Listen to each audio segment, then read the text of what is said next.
इस बुलेटिन के प्रायोजक हैं योगमणि इंस्टीट्यूट ऑफ नर्सिंग।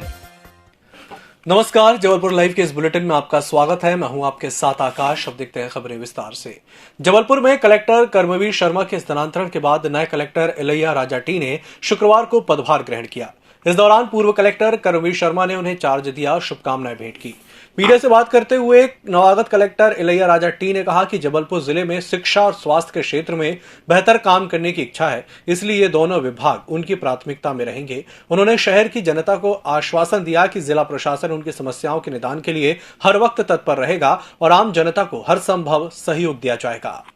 वैसे डेफिनेटली हमारी प्रायोरिटी कोविड रहेगा। अभी कोविड का 3rd वेव चल रहा है, अभी भी केसेस आ रही है एंड वैक्सीनेशन को पूरा करना है। अभी जबलपुर वैक्सीनेशन में अच्छा काम चल रही है ऑलरेडी। आई थिंक उसका कंप्लीट करना है। सो हेल्थ और हेल्थ के इंफ्रास्ट्रक्चर डेफिनेटली हमारे लिए प्रायोरिटी रहेगा। और उसके बाद अभी सभी लोगों से इंटरेक्ट करेंगे कि सिटी का क्या प्रायोरिटी है, डिस्ट्रिक्ट का क्या प्रायोरिटी है, फिर उस हिसाब से हमारी प्राथमिकता क्रम तय करके काम करेंगे। और एजुकेशन में डेफिनेटली हम लोग फोकस करेंगे कि शिक्षा और स्वास्थ्य हमारे लिए मेन फोकस रहेगा। और अर्बन एरियाज़ में प्रोजेक्ट्स हैं उसको हम लोग टाइमली कंप्लीट करें और गुड गवर्नेंस और ग्रीवेंस रिड्रेसल मतलब लोगों की समस्या है और सर्विस डिलीवरी उसको कैसे और बेहतर, हमेशा बेटरमेंट के लिए स्कोप होता है, बेटर कर सकते हैं और बेस्ट कर सकते हैं, उसको स्कोप के लिए काम करेंगे। मुख्यमंत्री जन कल्याण योजना के तहत आज जबलपुर में गौ माता चौक पर एक शिविर का आयोजन किया गया, जिस पर लाडली लक्ष्मी योजना और बच्चियों के लाइसेंस वितरण और दिव्यांगों को गाड़ी वितरित की गई। इस दौरान सांसद राकेश सिंह और विधायक अशोक रोहाणी सहित अन्य उपस्थित रहे।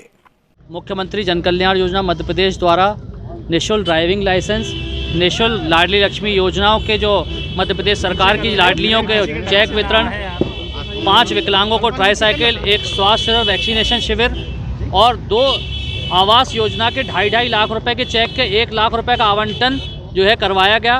पीड़ित मानवता की सेवा हमारा सबसे बड़ा धर्म है। उस धर्म को लेकर भारतीय जनता पार्टी का प्रत्येक कार्यकर्ता काम करता है। उसी दिशा में हम सब इसी दिशा में काम कर रहे हैं। उसको लेकर आज हमने लाइसेंस का वितरण किया है। माननीय सांसद राकेश सिंह जी और हमारे जबलपुर के सभी जनप्रतिनिधि हमारे इस कार्यक्रम में अतिथि थे और लड़कियों के चेहरे पर एक मुस्कान थी। आज जिस प्रकार से लड़कियाँ हंस रही थी अपना लाइसेंस पाके, इसी दृष्टि से भारतीय जनता पार्टी के प्रत्येक कार्यकर्ताओं को काम करना चाहिए। उस दिशा में हम काम कर रहे हैं। अगर किसी को ट्रैफिक पुलिस ने रोक लिया और उससे लाइसेंस मांग लिया तो एक बड़ा जुर्म हो जाता था पुलिस का, वो कि पुलिस ने बहुत बड़ा पाप कर दिया है। ऐसे बहुत सी चीजें और जुड़ी हुई थी। स्वच्छता एक ऐसा विषय था कि सड़क पर चलते हुए अगर खाली कागज, रैपर, खाली बोतल हमने सड़क पर अगर नहीं फेंकी तो हम अच्छे नागरिक नहीं हैं। तमाम वो मापदंड जो हमें एक आदर्श नागरिक के रूप में स्थापित करते हैं, आजादी के 65 साल बीतने के बाद भी कोई मानने को तैयार नहीं था। लेकिन जैसे ही देश में यशस्वी प्रधानमंत्री माननीय नरेंद्र मोदी जी ने प्रधानमंत्री की कुर्सी संभाली, उन्होंने कोई कानून पास नहीं किया। जबलपुर में बगैर लाइसेंस के शराब परोसे जाने पर आबकारी विभाग द्वारा छापा मारा गया और बार के संचालक पर आबकारी एक्ट के तहत कार्रवाई की गई।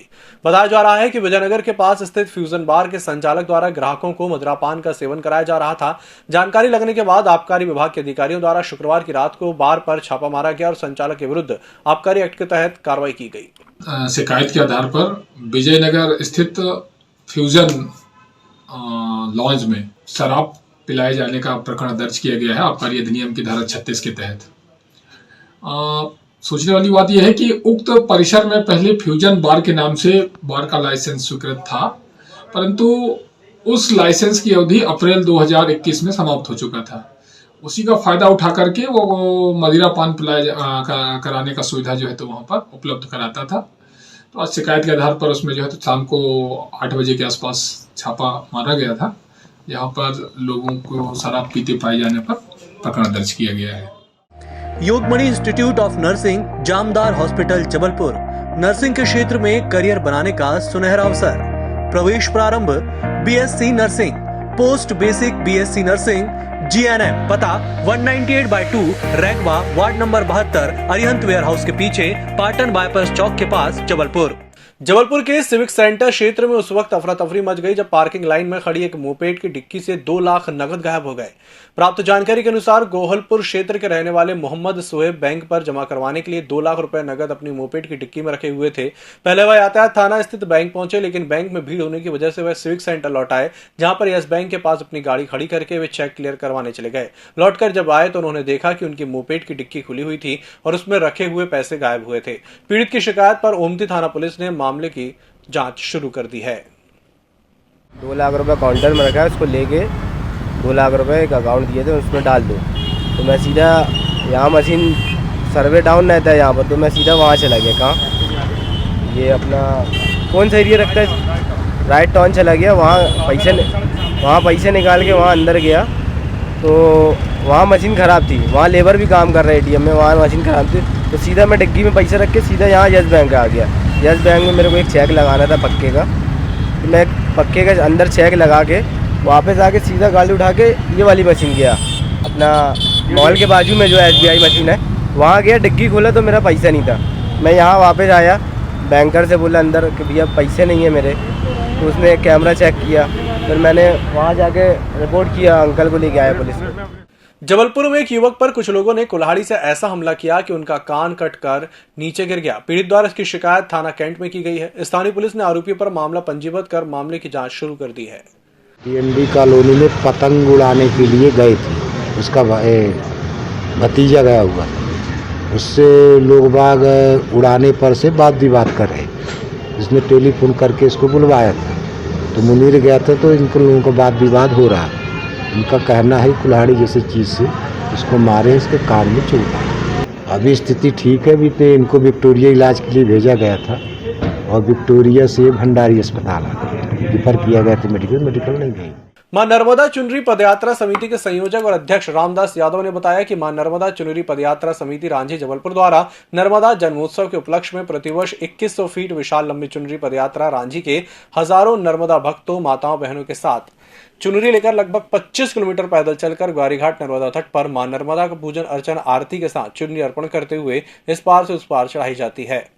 नर्मदा चुनरी यात्रा जो निकाली जाती है उसका निर्वहन करते हुए, परंपरा का निर्वहन करते हुए मां नर्मदा जन्मोत्सव को उपलक्ष्य में चुनरी अर्पण करने बड़ा पत्थर रांझी से निकलेंगे और सभी नर्मदा भक्तों से मैं हाथ जोड़कर निवेदन करना चाहता हूं कि इस कोरोना गाइडलाइन के कारण हम आपको इस कार्यक्रम में सम्मिलित नहीं कर रहे हैं। इसके लिए मैं क्षमा चाहता हूं।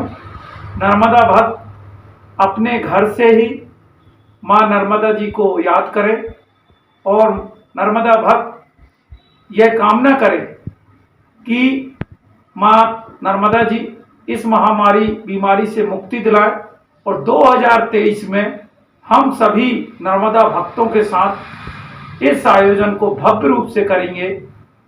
मैं ऐसी कामना करता हूं कि सभी नर्मदा भक्त मेरी बात से सहमत भी होंगे। इस बुलेटिन में फिलहाल इतना ही। इसी के साथ मुझे दीजिए इजाजत। नमस्कार। EMS टीवी के YouTube चैनल को सब्सक्राइब करें और बेल आइकन दबाएं। साथ ही EMS न्यूज ऐप डाउनलोड करें।